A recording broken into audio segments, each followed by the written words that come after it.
All right, so we got my my cousin's beautiful '98 Toyota Camry, and he isn't able to shift it out of gear. So if you look at inside here, you're not able to shift. Basically, you can move the shifter. You can move the shifter, but nothing happens. So basically, what we did,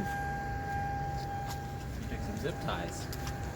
His transmission cable is snapped at where it mounts to the transmission here. So basically, what we did is you take we loop it around like this,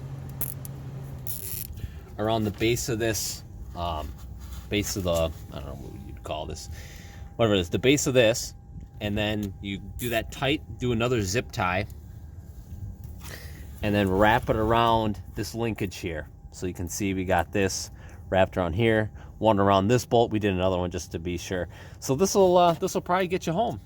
Not a permanent Thank fix, you, sir. but it'll get you home. Anything for a college student. And it works. So there we go.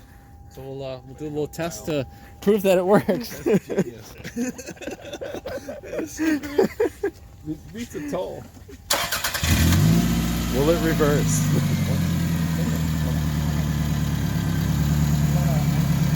Yeah, show the link.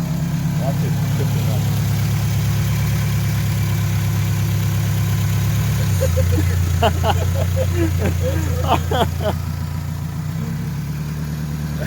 It works. Oh man. Obviously we're gonna buy a new cable, but if you're in a pinch, zip ties will work. That's right. So.